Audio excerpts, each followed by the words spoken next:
यह सरकार tax invoice, debit note, credit note and other documents under GST. जी हाँ सर, सबसे पहली बात, in case of supply of goods invoice कितने टाइम में इश्यू करना पड़ता है? तो sir wherever transaction involves movement of the goods, तो ऑन और before removal of the goods invoice issue करना पड़ता है। पर अगर transaction does not involve movement of the goods, तो ऐसे केस में जब आपने उस गुड्स का पोजीशन कस्टमर को दे दिया है, जिस दिन those goods were made available to the customer, उस दिन मान लेते कि आपने सप्लाई कर दिया, इसलिए उस दिन या उससे पहले आपको इनवॉइस इश्यू करना पड़ेगा। Goods Saint on approval basis के केस में जिस दिन आपने गुड्स रिमूव किया है उससे 6 मंथ या डेट ऑफ अप्रूवल, मतलब जब सप्लाई हो गया है, विच एवर इज अर्लियर, उस दिन आपको टैक्स इनवॉइस इश्यू करना पड़ता है। इन case of continuous supply of goods, sir या तो supplier statement of account issue करता है या फिर रेसिपिएंट पीरियडिकली पेमेंट देता है। तो सर जो भी ट्रांजैक्शन में डील हुआ है, या तो स्टेटमेंट ऑफ अकाउंट इश्यू कर रहा है सप्लायर, उस दिन उतने अमाउंट का इनवॉइस इश्यू करना पड़ेगा, या फिर रेसिपिएंट अगर कुछ अमाउंट आपको पीरियडिकली पे कर रहा था, जब वो अमाउंट पे करता है उस दिन या उससे पहले उतने अमाउंट का इनवॉइस इश्यू करना पड़ेगा। सर अब बात कर रहा हूं सर्विसेज के लिए। सर्विसेज के लिए इनवॉइस कब इश्यू करना पड़ता है? सबसे पहली बात, invoice is required to be issued within 30 days from the date of provision of service. जब सर्विसेज कंप्लीट करी उसके 30 दिन के अंदर आपको इनवॉइस इश्यू करना पड़ेगा।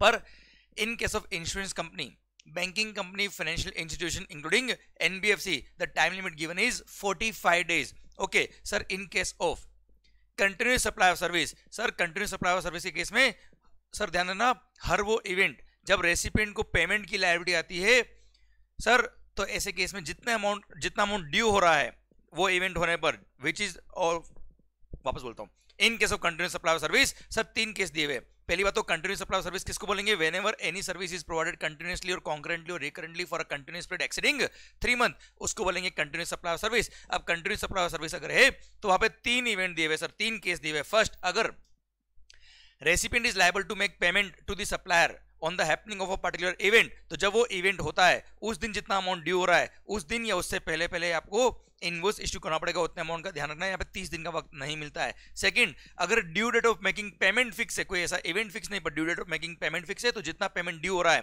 ड्यू डेट को, उस दिन या उससे पहले उतने अमाउंट का इनवॉइस इश्यू करना पड़ेगा। और हाँ, ना कोई इवेंट फिक्स है आपके कॉन्ट्रैक्ट में, नहीं आपके लिए कोई due date of payment fix है, तो सर जब रेसिपिएंट सप्लायर को पे करेगा उस दिन या उससे पहले उतने अमाउंट का आपको टैक्स इनवॉइस इश्यू करना पड़ेगा। Supplier will issue tax invoice of that amount. Okay sir, कभी भी सर्विसेज चल रही है और मान लो कॉन्ट्रैक्ट बीच में टूट गया, तो जिस दिन कॉन्ट्रैक्ट टूटा है उस दिन कितने अमाउंट की सर्विसेज हो चुकी है उतने अमाउंट का आपको इनवॉइस इश्यू करना पड़ेगा। ओके तो सर ये बात हो गई कि time limit for issuance of invoice. Okay, अब सर बात आती है क्या कि कौन कौन से डॉक्यूमेंट इश्यू करना पड़ता है। सबसे पहली बात, अगर if you are registered in GST and you are supplying taxable goods और टैक्सेबल सर्विस, तो टैक्स इनवॉइस इश्यू होता है। और अगर आप एग्जाम गुड्स या एग्जाम सर्विस सप्लाई कर रहे हो या ऐसा सप्लाई कर रहे हो जिस पर जीएसटी लेवी नहीं होता है but you are registered in GST, या फिर अगर आपने कंपोजिशन स्कीम लिया हुआ है, तो ऐसे केस में you will have to issue bill of supply issue करना पड़ता है। पर अगर मान लो मैं एक रिटेलर हूं और मेरे कस्टमर्स अनरजिस्टर्ड है, और सर जिनको क्रेडिट की कोई चिंता नहीं है, जिनको क्रेडिट की जरूरत नहीं होती है, और सर ऐसे केस में मैं एग्जाम गुड्स भी बेचता हूं और टैक्सेबल गुड्स भी बेचता हूं, तो ऐसे केस में मैं चाहूं तो single consolidated invoice come bill of supply भी इश्यू कर सकता हूं, जिसके अंदर टैक्स वाले गुड्स एंड एग्जाम वाले गुड्स या सर्विस भी मैं मेंशन कर सकता हूं, और उस according single invoice come bill of supply issue करके कस्टमर को दे सकता हूं बेटा। ओके अच्छा, अब ध्यान रखिएगा, अगर वैल्यू ऑफ गुड्स या सर्विस जो आप सप्लाई कर रहे हो वो अगर लेस देन ₹200 है, लेस देन ₹200 है, तो ऐसे केस में सप्लायर चाहे तो इनवॉइस इश्यू ना करे अगर recipient is unregistered, and recipient अगर रजिस्टर्ड है तो ₹1 का भी बिल क्यों ना हो आपको इश्यू करना पड़ेगा। सेकंड थिंग, कस्टमर अगर अनरजिस्टर्ड है पर अगर वो बोलता है नहीं मेरे को तो बिल चाहिए, तो बिल देना पड़ेगा साहब आपको। क्लियर? कस्टमर अगर एग्री होता है ठीक है बिल मत दो, लेस देन ₹200 तक का सेल है पर्टिकुलर ट्रांजैक्शन में, तो ऐसे केस में आप उस पर्टिकुलर ट्रांजैक्शन के लिए B2C वाला सप्लाई में इनवॉइस नहीं भी इशू करेंगे तो भी चल जाएगा। पर डे एंड पर इन सारे केसेस में जहां पे आपने इनवॉइस इशू नहीं किया due to value being less than ₹200, इन सारे केसेस में आपको डे एंड पर कितना आपने इस तरह का गुड्स सर्विस सप्लाई किया जिसका value of supply was less than ₹200, उनका एक कंसोलिडेटेड बिल आपको बनाना पड़ेगा at the end of the day. Okay sir, कभी भी एडवांस अगर रिसीव होता है तो आप उसको रिसीट वाउचर इशू करेंगे, एंड सर कभी भी उस एडवांस में से आपको रिफंड देना पड़ेगा तो रिफंड वाउचर इशू होता है। अच्छा, रिवर्स चार्ज मैकेनिज्म में अगर रेसिपिएंट लायबल है और सप्लायर अगर रजिस्टर्ड नहीं है जीएसटी में, तो ऐसे केस में रेसिपिएंट को खुद पे इनवॉइस इशू करना पड़ता है, एंड जब रेसिपिएंट सप्लायर को पेमेंट देगा, समझना बात को ध्यान से, रेसिपिएंट रिवर्स चार्ज लायबल है बेटा, सप्लायर जो सर्विस या गुड सप्लाई कर रहा है, तो जब जब रेसिपिएंट सप्लायर को पेमेंट करेगा तब तक पेमेंट वाउचर भी इशू करना पड़ेगा रेसिपिएंट को। Clear, done. अच्छा, कभी भी मूवमेंट ऑफ द गुड्स हो रहा है, कभी भी मूवमेंट ऑफ द गुड्स हो रहा है for any purpose other than supply, तो ऐसे केस में आपको जो डॉक्यूमेंट इशू करना पड़ता है उसको बोलते हैं डिलीवरी चालान। डिलीवरी चालान आपको देना पड़ेगा। और हाँ, जैसे फॉर एग्जांपल आपने कोई गुड्स जॉब वर्क के लिए भेजा है, आपने कोई गुड्स रिपेयरिंग के लिए भेजा है, या पाइपलाइन के थ्रू गैस सप्लाई हो रही है, या किसी भी पर्पस के लिए गुड्स का मूवमेंट हो रहा है from one place to another place for any purpose other than supply, तो ऐसे केस में डिलीवरी चालान इशू करना पड़ेगा। अच्छा, ध्यान रखना, डिलीवरी चालान के कंटेंट में वो सारी इंफॉर्मेशन होती है जो टैक्स इनवॉइस में लिखी होती है। जो सारी इंफॉर्मेशन टैक्स इनवॉइस में, वो सब डिलीवरी चालान पे भी होगी। बस डिलीवरी चालान इशू करने पर टैक्स की लायबिलिटी नहीं आती है, और सर टैक्स इनवॉइस इशू करने पे टाइम ऑफ सप्लाई आ जाता है, टैक्स की लायबिलिटी आ जाती है बेटा। क्लियर, और कोई मेजर डिफरेंस नहीं है। ओके सर, ध्यान देना, ये तो होगी डॉक्यूमेंट्स के बारे में बात। अच्छा, डेबिट नोट, क्रेडिट नोट, अगर कभी भी आपने जो गुड्स या सर्विस सप्लाई करी है कॉन्ट्रैक्ट में टर्म्स की वजह से, अगर मान लो वैल्यू इंक्रीज हो गया किसी कारण से, एस्केलेशन क्लोज वगैरह है, या फिर जो आपने टैक्स चार्ज किया था बिल में वो मान लो चार्ज कर दिया 12%, जबकि बाद में रेट पता पड़ा 18% था, तो डिफरेंस अमाउंट ऑफ टैक्स आपको लेना है कस्टमर से, then you will issue a debit note. And debit note raise करके सर आप कस्टमर से एक्स्ट्रा पैसा ले सकते हो, प्लस आपकी टैक्स लायबिलिटी बढ़ जाएगी, पर इसके बेस पे कस्टमर भी क्रेडिट ले सकता है, आईटीसी ले सकता है। Clear, done. पर सेकंड बात आती है क्या, क्रेडिट नोट। अगर कभी भी आपने जो वैल्यू डिक्लेयर किया है इन द इनवॉइस, बाद में किसी वजह से आपने as per terms of the agreement discount दे दिया, तो क्रेडिट नोट इश्यू कर सकते हो। It should be linked with the invoices. याद आया बेटा आपको? यस। सेकंड, अगर आपने टैक्स ज्यादा चार्ज कर दिया इनवॉइस में जबकि कम चार्ज होना था रेट ऑफ टैक्स, क्लियर, या किसी वजह से गुड्स डेफिशिएंट पाए गए, गुड्स या सर्विस जो थी वो सही नहीं मिली, उसको डिफेक्टिव थी, डेफिशिएंट थी, और इनकी वजह से वैल्यू अगर कम हो गया, तो सर क्रेडिट नोट आप रेज करेंगे। क्रेडिट नोट की वजह से सप्लायर की लायबिलिटी कम हो जाएगी जीएसटी की, पर उतना प्रोपोर्शनल आईटीसी रेसिपिएंट को रिवर्स करना पड़ेगा। और हाँ, ध्यान रखिएगा, क्रेडिट नोट को इश्यू करने का टाइम लिमिट दे रखा है maximum. The maximum time limit to issue the credit note is, जिस फाइनेंशियल में वो टैक्स इनवॉइस इशू हुआ था जिसके लिए आप क्रेडिट नोट इशू कर रहे हो, वो फाइनेंशियल खत्म होने के बाद, अच्छा फाइनेंशियल में तो इशू कर ही सकते हो, उसके बाद भी सितंबर मंथ का रिटर्न फाइल करने का ड्यू डेट या actual filing of annual return whichever is earlier तक ही आप क्रेडिट नोट इशू कर पाएंगे, उसके बाद क्रेडिट नोट इशू नहीं कर पाएंगे। डेबिट नोट के लिए कोई टाइम लिमिट नहीं है, क्योंकि डेबिट नोट के बेस पे तो सरकार को टैक्स मिलता है। ओके, चलिए सर, अब बात करता हूं कुछ कंटेंट रिगार्डिंग टैक्स इनवॉइस। अच्छा, इनवॉइस में क्या क्या लिखा होना चाहिए, content of the tax invoice. Sir rule number 46 में लिखा हुआ है, सबसे पहले बात ऊपर ही ऊपर श्री गणेशाय नमः, है ना बेटा? ओ भाई, ये आपकी चॉइस है, लिखना है तो लिखो। Okay sir, name and address of the supplier, उसका जीएसटी नंबर, रेसिपिएंट अगर रजिस्टर्ड है तो उसका नाम, एड्रेस। सर रेसिपिएंट अगर रजिस्टर्ड नहीं है तो उसका नाम, हाँ है ना बच्चा? और अगर कहाँ जा रहा है गुड्स, स्टेट अगर अलग है तो इंटर स्टेट है तो प्लेस ऑफ सप्लाई लिखा होना कंपलसरी होता है। अच्छा, serial number of the invoices, date of issue of invoice, ध्यान रखना serial number should not be more than 16 digit number. अच्छा, कॉन्जिक्यूटिव सीरियल नंबर होना चाहिए which should be unique for each financial year, और dash hash space कुछ दिया तो वो भी 16 कैरेक्टर के अंदर काउंट होता है बेटा, 16 कैरेक्टर हो सकते हैं मैक्सिमम। ओके, फिर गुड्स या सर्विस जो सप्लाई कर रहे हो उसका डिस्क्रिप्शन, उसका एचएसएन कोड, ध्यान रखिएगा एचएसएन कोड के अंदर अमेंडमेंट है, और एचएसएन कोड के लिए बोल दिया है कि अगर आपका प्रीवियस फाइनेंशियल में एग्रीगेट टर्नओवर 4 करोड़ या उससे कम था तो ऐसे केस में आपको 5 करोड़ या उससे कम था तो ऐसे केस में 4 डिजिट एचएसएन कोड लिखना पड़ेगा। अमेंडमेंट हो गया नवंबर 21 एंड ऑनवर्ड्स। क्लियर, 4 डिजिट हो गया बेटा। एंड अगर आपका एग्रीगेट टर्नओवर 5 करोड़ से ज्यादा है प्रीवियस फाइनेंशियल में तो आपको 6 डिजिट एचएसएन कोड लिखना पड़ेगा। ओके, फिर वैल्यू ऑफ गुड्स और सर्विस और बोथ, देन सरकार उस पर टैक्स कौन सा लग रहा है, सीजीएसटी, एसजीएसटी या आईजीएसटी, वो लिखेंगे, रेट ऑफ टैक्स लिखेंगे, टैक्स का अमाउंट लिखेंगे। इंटर स्टेट सप्लाई तो प्लेस ऑफ सप्लाई लिखा होना कंपलसरी है। टोटल अमाउंट आ जाएगा, ऑथराइज पर्सन के सिग्नेचर हो जाएंगे या फिर डिजिटल सिग्नेचर भी चल जाएंगे। और हाँ, क्यूआर कोड भी मेंशन करना पड़ेगा अगर invoice is required to be issued as per 4th provisional rule number 48। मतलब कुल मिला के जहां पर ई इनवॉइस इशू करना पड़ता है वहां पे क्यूआर कोड लिखना पड़ेगा, और जहां पे डायनामिक क्यूआर कोड के प्रोविजन एप्लीकेबल होते हैं वहां पे डायनामिक क्यूआर कोड होना चाहिए बेटा। ओके, हम पढ़ेंगे दोनों प्रोविजन अभी, ई इनवॉइस और डायनामिक क्यूआर कोड के भी। ओके सर, ये बातें हो गई। प्लस ध्यान रखिएगा अगर रेसिपिएंट खुद liable under reverse charge mechanism तो एक कॉलम वहां पे लिखा होना चाहिए रिवर्स चार्ज मैकेनिज्म, और वहां पे टिक करोगे आप कि हाँ साहब रिवर्स चार्ज का इनवॉइस है या नहीं है बेटा। ओके ठीक सर। ये सारे कंटेंट हो गए रिवर्स आपके टैक्स इनवॉइस में क्या क्या कंटेंट होना चाहिए उसके रिगार्डिंग। अच्छा, लगभग ये कंटेंट होता है डेबिट नोट क्रेडिट नोट में, बस इनवॉइस का रेफरेंस देना पड़ता है कि ओरिजिनल टैक्स इनवॉइस का रेफरेंस ये होगा सब। बिल ऑफ सप्लाई में वो सारे कंटेंट जो टैक्स इनवॉइस में वो सारे होंगे, बस टैक्स की इंफॉर्मेशन नहीं होगी, क्योंकि bill of supply exempt supply के केस में होता है या फिर कंपोजिशन स्कीम के केस में होता है बेटा। ओके सर, अब बात आती है सर कि आपने जो टैक्स इनवॉइस इशू किया है उसके लिए प्रोविजन ये कह दिया कि सर सबसे पहली बात, गुड्स के केस में 3 कॉपी में इनवॉइस इशू होगा, original for buyer, duplicate for transporter, triplicate for assessee himself. And in case of services 2 copy में इनवॉइसेस होंगे, original for buyer, duplicate for assessee himself. And हाँ sir, same provision delivery challan के लिए भी है, duplicate copy और triplicate goods के movement के लिए डिलीवरी चालान होता है बेटा, तो वहां पे original for buyer, duplicate for transporter and triplicate for assessee himself. Okay sir, अब ध्यान दीजिएगा ई इनवॉइस और डायनामिक क्यूआर कोड के प्रोविजन। ई इनवॉइस, अगर किसी एसएससी के प्रीवियस फाइनेंशियल का एग्रीगेट टर्नओवर, वापस सुनना, अगर किसी एसएससी का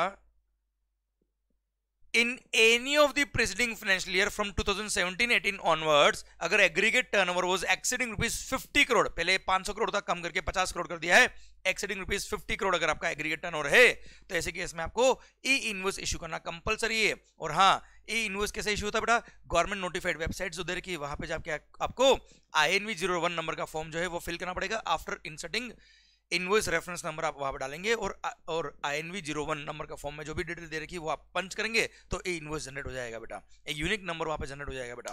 क्लियर, ये होता है ई इनवॉइस, और वहीं पर QR कोड भी मेंशन हो जाएगा ऑटोमेटिक बेटा। इसको प्रिंट करके आपको कस्टमर को देना पड़ेगा इन केस अगर आपने आपका प्रीवियस फाइनेंशियल में aggregate turnover was more than rupees 50 crore, previous year कौन से, any of the preceding financial year from 2017-18 onwards, अगर आपका एग्रीगेट टर्नओवर 50 करोड़ क्रॉस हुआ है तो। ओके, पर ये ध्यान रखना, ई इनवॉइस के प्रोविजन तभी अप्लाई होंगे अगर आप सप्लाई कर रहे हो B2B, मतलब आपके कस्टमर अगर रजिस्टर्ड है तो ही, अगर आपके कस्टमर रजिस्टर्ड है अंडर GST तो ही क्या करना है बेटा सर, ई इनवॉइस के प्रोविजन अप्लाई होंगे। सेकंड, अगर आप गुड्स को या सर्विसेज को एक्सपोर्ट कर रहे हो तो ई इनवॉइस के प्रोविजन अप्लाई होंगे, अदरवाइज अप्लाई नहीं होंगे। B2C के केस में ई इनवॉइस के प्रोविजन अप्लाई नहीं होते, B2C वाले केस में डायनामिक QR कोड के प्रोविजन अप्लाई होंगे। अच्छा ध्यान रखना, ई इनवॉइस ये 5 कैटेगरी ऑफ एसएससी के लिए एप्लीकेबल नहीं है। वो 5 कैटेगरी ऑफ एसएससी कौन कौन से, अगर invoice is being issued by a unit of SEZ, ध्यान रखना डेवलपर ऑफ SEZ नहीं लिखा है, यूनिट ऑफ SEZ लिखा हुआ है। Second, insurer, banking company, financial institution including NBFC,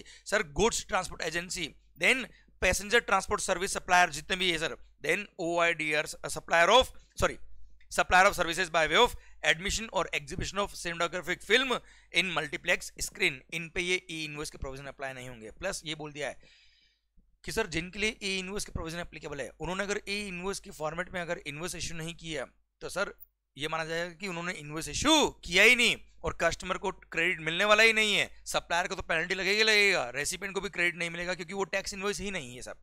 clear, ध्यान रखिएगा बेटा। ओके, प्लस सर जब ई इनवॉइस इशू होता है तो डुप्लीकेट कॉपी, ट्रिप्लीकेट कॉपी में इनवॉइस इशू करने की जरूरत नहीं होती, वो तो इलेक्ट्रॉनिकली इनवॉइस इशू हो चुका है। ओके बच्चों, ठीक।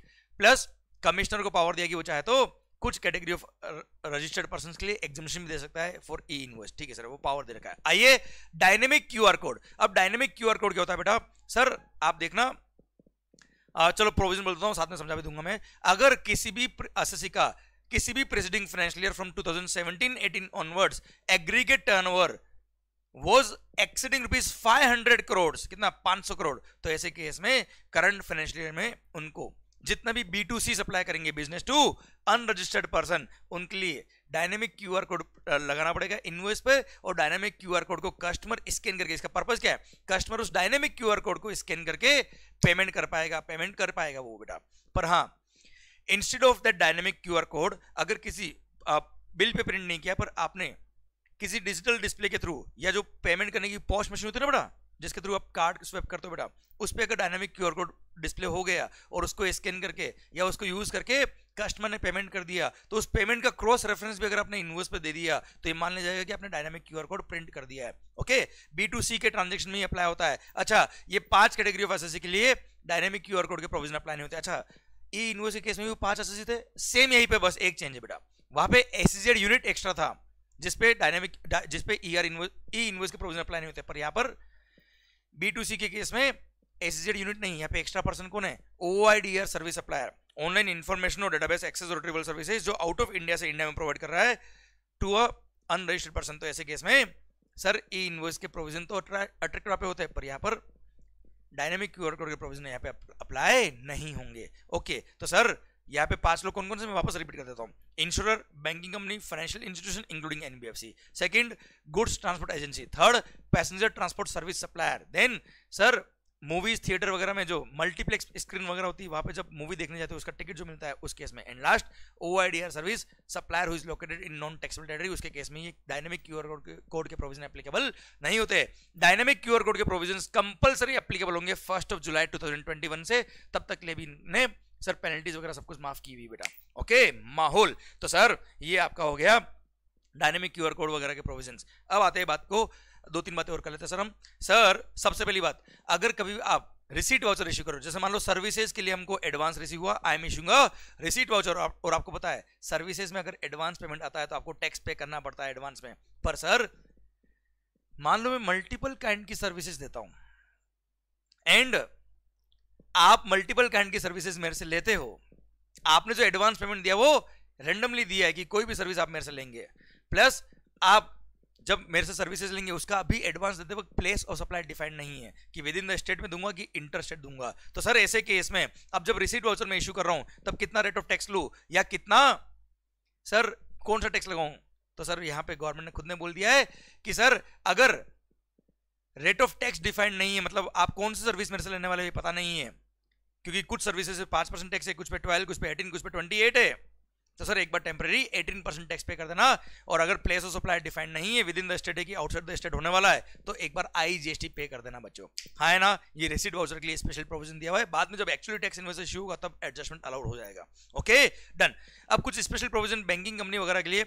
अच्छा, insurer, banking company, financial institution including NBFC को बोल दिया कि आप instead of issuing normal invoice आप मंथली एक कंसोलिडेटेड इनवॉइस भी इशू कर देंगे या कोई स्टेटमेंट भी इशू कर देंगे तो भी चल जाएगा, और वो भी कंपल्शन नहीं है। अच्छा, उस पर सीरियल नंबर नहीं हुआ चल जाएगा, एड्रेस ऑफ द रेसिपिएंट नहीं हुआ चल जाएगा, बाकी सारी इन्फॉर्मेशन होनी चाहिए। अच्छा, डिजिटल सिग्नेचर कर रहे हो तो भी चल जाएगा सब। ओके ठीक है। जीटी है, गुड्स ट्रांसपोर्ट एजेंसी, जो प्रोवाइड कर रहा है services by way of transport of goods by road and issuing a consignment note, उसके लिए कंसाइनमेंट नोट की डिटेल्स एडिशनल लिखनी पड़ेगी सर, तो इनवॉइस के साथ में उसको कंसाइनमेंट नोट भी इशू करना पड़ता है। अब क्या क्या इन्फॉर्मेशन कंसाइनमेंट नोट पे होनी चाहिए, या फिर ये इन्फॉर्मेशन आप टैक्स इनवॉइस पे भी लिख सकते हो। क्या क्या?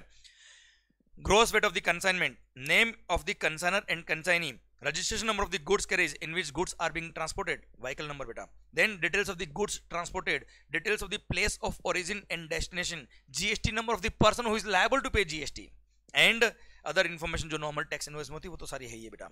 क्लियर, ये एडिशनल इन्फॉर्मेशन होगी जीटीए के लिए। ओके, पैसेंजर ट्रांसपोर्ट सर्विस अगर आप दे रहे हो तो ऐसे केस में सीरियल नंबर नहीं हुआ चल जाएगा, एड्रेस ऑफ द रेसिपिएंट नहीं चल जाएगा, बाकी सारी इन्फॉर्मेशन होनी चाहिए। जो टिकट इशू करता है पैसेंजर ट्रांसपोर्ट सर्विस के केस में, सप्लायर ऑफ सर्विस, वही हम टैक्स इनवॉइस मान लेंगे, अलग से आपको कोई इनवॉइस इशू करने की जरूरत नहीं है। और डिजिटल इनवॉइस इशू हुआ तो भी चल जाएगा डिजिटल साइन के साथ बेटा। ओके, एक बात और sir, in case of multiplex theatres में, मल्टीप्लेक्स स्क्रीन में अगर आप मूवी एग्जिबिट कर रहे हो, उसका जो टिकट होता है बेटा, उस टिकट को ही टैक्स इनवॉइस मान लिया जाएगा, उसमें रेसिपिएंट का डिटेल अगर नहीं हुआ चल जाएगा साहब, कोई दिक्कत वाली बात नहीं है। ओके बच्चों, माहौल, ये एडिशनल इन्फॉर्मेशन थी कुछ सेक्टर के लिए। ओके सर, डिलीवरी चालन के लिए 2-3 बातें मैं आपसे और कर लेता हूं। जैसे मान लो कभी कोई मशीनरी या कोई गुड्स सीकेडी या एसकेडी कंडीशन में आप ट्रांसपोर्ट कर रहे हो, मतलब कंप्लीट नॉकडाउन या पार्शली या सेमी नॉकडाउन कंडीशन में कोई गुड्स को आप ट्रांसपोर्ट कर रहे हो, तो जब आप फर्स्ट लोड उसका निकालोगे तब उसी टाइम पे पूरी वैल्यू का, पूरी मशीन की वैल्यू का टैक्स इनवॉइस इश्यू हो जाना चाहिए। पर अब वो टैक्स इनवॉइस कस्टमर को नहीं दोगे सर, जब लास्ट लोड जाएगा तब टैक्स इनवॉइस आप कस्टमर को दोगे, जिसके बेस पे वो क्रेडिट ले पाएगा। पर जब हर पार्ट जाएगा उस पार्ट के साथ में डिलीवरी चालान, उस रेस्पेक्टिव पार्ट्स का जो भी गुड्स जा रही है, लॉट जा रहा है, उसका डिलीवरी चालान आप देंगे along with the photocopy of the original tax invoice जो आपने बनाया था बेटा। हाँ है ना, और जब लास्ट लोड जाएगा तब उस लास्ट लोड का डिलीवरी चालान प्लस वो ओरिजिनल पूरे लॉट का जो सिंगल टैक्स इनवॉइस था वो जाएगा। Clear, this is how knockdown goods and complete knockdown या partial knockdown goods are being transported. Okay, अब 1-2 सर्कुलर भी थे बेटा, वो तुम्हें समझा देता हूं मैं। अगर कभी भी मान लो मैं कोई गुड्स एग्जीबिशन के लिए ले जा रहा हूं बेटा, या आर्ट गैलरी के लिए ले जा रहा हूं बेटा, जहां पे I am an artist, you know very well, clear, इतनी शानदार पेंटिंग बनाता हूं कि दिमाग खराब हो जाए बेटा देखने वाले का। ओके, अब मेरा पॉइंट आपसे ये है कि सर कोई आर्ट एग्जीबिशन हो रहा है जहां पे मेरे पेंटिंग जो मेरी बनाई हुई है वहां की गैलरीज में हैंग होगी, डिस्प्ले होगी, एग्जिबिट होगी, अगर पसंद आएगी तो खरीदेगा आदमी, नहीं तो तो ऐसे केस में जब मेरे यहाँ से आर्ट गैलरी वो पेंटिंग जा रही है तो डिलीवरी चालान में इशू करूंगा ऑब्वियसली, और जब वहां पे पेंटिंग बिकेगी तब टैक्स इनवॉइस इशू हो जाएगा, उस पर टैक्स कलेक्ट कर लूंगा और रिमेनिंग पेंटिंग में डिलीवरी चालान के थ्रू वापस ले आऊंगा बेटा, खत्म। सेकंड, सेम वे अगर मान लो मैं सेल ऑन अप्रूवल बेस पे करता हूं, मान लो मैं एक कपड़े की दुकान है सर मेरी, होलसेल का काम है मेरा, और एक मारुति वैन मैंने ले रखी है, या कोई मतलब मैंने ट्रैवलिंग के लिए कोई अच्छा व्हीकल ले रखा है जिसमें मैं गुड्स लोड करता हूं और आसपास के एरियाज में गुड्स ले जाके मैं कस्टमर को दिखाता हूं, उसको जो सर गुड्स पसंद आते हैं वो पसंद करके परचेस कर लेता है, बाकी मैं आगे ले जाता हूं, हाँ है ना। तो सर जब मैं अपने यहां से निकल रहा हूं तब सेल ऑन अप्रूवल बेस पे ये नहीं पता कि कस्टमर गुड्स को पसंद करेगा और परचेस करेगा कि नहीं करेगा, तो जब मैं निकल रहा हूं तब मैं डिलीवरी चालान इशू करूंगा। जैसे 1000 शर्ट मान लो मेरी कार के अंदर है जो मैं बेचने जा रहा हूं बेटा, मारुति वैन है मेरे पास, क्लियर, 1000 शर्ट रख लिए, 1000 शर्ट का मैं डिलीवरी चालान इशू कर दूंगा, क्लियर। अब सर जब मैं फर्स्ट कस्टमर के पास गया, उसने मान लो शर्ट सारा देखे, उसमें से 100 शर्ट उसको पसंद आ गया, तो मैं वो जब परचेस करेगा तब 100 शर्ट का मैं टैक्स इनवॉइस उसको इशू कर दूंगा, मतलब मैं बिल बुक साथ में लेके जाऊंगा। फिर नेक्स्ट शॉप पे गया, वहां उसको 200 पसंद आ गया, 200 शर्ट दे दिए, ऐसे करते करते रेस्पेक्टिव पर्सन को टैक्स इनवॉइस इशू कर दूंगा। जब आऊंगा तब रास्ते मान लो गाड़ी पकड़ ली ऑफिसर ने, 200 शर्ट मिले केवल उसको, डिलीवरी चालान था कितने का, 1000 शर्ट का, तो वो बोलेगा भाई बाकी शर्ट का है, तो मैं 800 शर्ट के उसको टैक्स इनवॉइस दिखा दूंगा, देखो सर मैंने बेच दिए, एंड बाकी के मैं गुड्स अपने यहाँ पे वापस ले आऊंगा बेटा, हाँ है ना, this is how system will run. और हाँ, जब सेल ऑन अप्रूवल बेस में कर रहा हूं तब अगर कस्टमर किसी और स्टेट का था, किसी और स्टेट में जाके मैंने सेल कर दिया तो वो इंटर स्टेट सेल हो गया, वहां पे IGST लगा दूंगा, खुद के स्टेट में सेल हुआ तो CGST और SGST लगा दूंगा बेटा, क्लियर, डन। ये सेल ऑन अप्रूवल बेस का कहानी खत्म होता है। अब okay, debit note credit note की कहानी मैं बता चुका हूं, उसके रिगार्डिंग भी 2 सर्कुलर है, वो भी तुम्हें बताता हूं। जैसे मान लो मेडिसिन, दवाई, हमने पढ़ा था सर्कुलर क्लास के अंदर, अगर दवाई एक्सपायर हो गई है तो सर रिटेलर होलसेलर को रिटर्न करेगा, होलसेलर डिस्ट्रीब्यूटर को देगा और डिस्ट्रीब्यूटर मैन्युफैक्चरर को देगा। और सर इनके जो कानून बने हुए उसके अंदर लिखा हुआ है कि मैन्युफैक्चरर को वो टाइम एक्सपायर्ड ड्रग या मेडिसिन एक्सेप्ट करनी पड़ेगी सर, ओके। अब सर ऐसे केस में अगर जब गुड्स रिटर्न होगी, तो आपको पता है गुड्स रिटर्न जब भी होती तब क्रेडिट नोट के थ्रू गुड्स रिटर्न हो सकती है, तो supplier will issue a credit note और जो गुड्स भेज रहा है रिटर्न करा वो डिलीवरी चालान के थ्रू गुड्स भेज देगा, कोई दिक्कत नहीं साहब, इसमें GST की लायबिलिटी सप्लायर की कम हो जाएगी और रेसिपिएंट का ITC उतना प्रोपोर्शनेट कम हो जाएगा। पर क्रेडिट नोट इश्यू करने का टाइम लिमिट देगा सर, टाइम लिमिट है जिस फाइनेंशियल में टैक्स इनवॉइस इशू हुआ था वो खत्म होने के बाद सितंबर मंथ की रिटर्न फाइल करने की ड्यू डेट या actual filing of annual return whichever is earlier तक ही आप टैक्स इनवॉइस इशू कर सकते हो। तो ऐसे केस में इस तक ही आप क्रेडिट नोट इशू कर सकते हो। तो ऐसे केस में अब अगर ये टाइम निकल गया, दवाई की लाइफ मान लो 4 साल थी, अब 4 साल बाद उसको क्रेडिट नोट इशू करना है तो कैसे करेगा, तो सर ऐसे केस में GST का क्रेडिट नोट तो इशू नहीं हो नहीं पाएगा।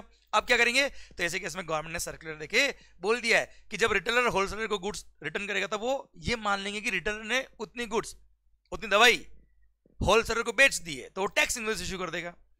होलसेलर डिस्ट्रीब्यूटर को टैक्स इनवॉइस इशू कर देगा और डिस्ट्रीब्यूटर मैन्युफैक्चरर को टैक्स इनवॉइस इशू कर देगा। ये मान लेंगे कि उन्होंने रेस्पेक्टिव गुड्स बेच दी है, एंड सर जिस प्राइस में खरीदी थी उसी प्राइस में बेच देंगे, तो सर उनकी लायबिलिटी बढ़ जाएगी, ऑटोमेटिक ITC कम हो जाएगा और रेस्पेक्टिव गुड्स मैन्युफैक्चरर तक पहुंच जाएगी। हाँ, अब मैन्युफैक्चरर के पास जब गुड्स पहुंच गई वो उन गुड्स को डिस्ट्रॉय करेगा, डिस्ट्रॉय कर देगा। तो सबसे पहली बात, अगर क्रेडिट नोट के थ्रू गुड्स आई थी और उन गुड्स को अगर डिस्ट्रॉय किया है तो सर उन गुड्स के मैन्युफैक्चर करने पे जितना भी उसने परचेज पे इनपुट वगैरह यूज किया था, जिसका उसने ITC लिया था, वो ITC उसको रिवर्स करना पड़ेगा, क्योंकि section number 17 subsection 5 close H block credit बोलता है क्या, अगर कोई गुड्स लॉस्ट या डिस्ट्रॉय हो गई तो उसका क्रेडिट नहीं मिलता है। सेकंड थिंग, अगर टैक्स इनवॉइस के थ्रू गुड्स रिटर्न हुई थी तो उस टैक्स इनवॉइस पे जितना टैक्स लगा हुआ था उतना ITC पूरा पूरा रिवर्स करना पड़ेगा उस मैन्युफैक्चरर को, अगर उसने वो दवाई को डिस्ट्रॉय कर दिया up to the level of no recovery. Clear, done, समझा मेरी बात। माहौल, ये सर्कुलर भी खत्म होता है। अच्छा, एक सर्कुलर हो रहा था जब कोविड मार्च 2020 में आया था, तब ये सर्कुलर आया कि अगर मान लो कोई कॉन्ट्रैक्ट हुआ साहब और कोविड की वजह से लॉकडाउन हो गया या किसी भी वजह से आप वो सप्लाई नहीं कर पा रहे हो, ट्रांसपोर्ट वगैरह सब बंद हो गए, तो ऐसे केस में कॉन्ट्रैक्ट अगर कैंसिल हो रहा है तो you can issue a credit note. अगर आपने टैक्स इनवॉइस इशू कर दिया था तो you can issue a credit note, और क्रेडिट नोट के बेस पे आपकी लायबिलिटी कम हो जाएगी, रेसिपिएंट ने अगर क्रेडिट लिया तो क्रेडिट रिवर्स हो जाएगा अगर कोई कॉन्ट्रैक्ट आपका एग्जीक्यूट नहीं हो पाया तो। सेकंड बात, अगर आपने टैक्स इनवॉइस इशू करा था और टैक्स पे कर दिया था सरकार को, फिर 2 महीने बाद कॉन्ट्रैक्ट कैंसिल हुआ, तो ऐसे केस में क्रेडिट नोट इशू करेंगे, आपकी लायबिलिटी कम हो जाएगी, वो लायबिलिटी इस मंथ की जो लायबिलिटी है उससे एडजस्ट हो जाएगी बेटा। पर अगर आपकी अदर लायबिलिटी नहीं तो you can also claim refund, कोई दिक्कत नहीं है। नेक्स्ट केस, अच्छा, ये केस भले गुड्स का हो या सर्विसेज का हो। लास्ट केस सर्विसेज के केस में अगर आपको एडवांस रिसीव हुआ है और एडवांस के लिए आपने रिसीट वाउचर इश्यू किया था, रिसीट वाउचर के बेस पे आपने टैक्स पे कर दिया, बाद में किसी वजह से कॉन्ट्रैक्ट कैंसिल हो गया, तो you can issue a credit note, sorry refund. Advance आया था तो आपने रिसीट वाउचर दिया, आपने रिफंड दे दो, you will issue refund voucher. Refund voucher देंगे तो जितने अमाउंट का आपने रिफंड वाउचर दिया है उस पर जो जीएसटी बनता है उतना जीएसटी का अमाउंट आपकी लायबिलिटी से कम हो जाएगा और you can claim the refund of that GST. Clear, done, पक्का बच्चों। तो कुल मिला के सरकार को एक्स्ट्रा टैक्स नहीं चाहिए। एक्स्ट्रा टैक्स ले लिया, बाद में क्रेडिट नोट या रिफंड वाउचर दिया तो उतना अमाउंट का आप वापस से जीएसटी का रिफंड ले सकते हो, सरकार से कोई दिक्कत नहीं है। Clear, done. अच्छा, सेक्शन नंबर 32 ये बोलता है कि prohibition of unauthorised collection of tax.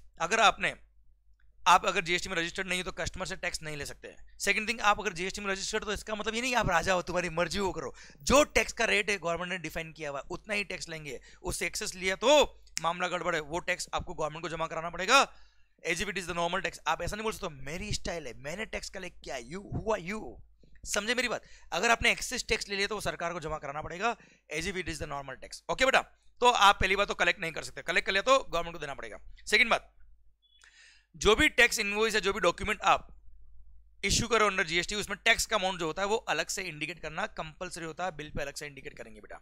Bill या टैक्स इनवॉइस या जो भी आप डॉक्यूमेंट वगैरह इशू करो उसमें टैक्स का अमाउंट अलग से होना चाहिए बेटा। And last, facility of digital payment of recipient, digital payment to the recipient. Government के पास पावर है कि वो चाहे तो on the recommendation of the GST council कुछ लोगों को नोटिफाई कर सकती है, रजिस्टर्ड पर्संस को, जहां पे वो नोटिफाई करके बोल देंगे कि तुमको अपने कस्टमर्स को इन डिजिटल पेमेंट का मोड अलाउ करना पड़ेगा जिसके थ्रू वो पेमेंट कर पाएंगे, पर अब तक ऐसा कोई नोटिफाई नहीं हुआ है।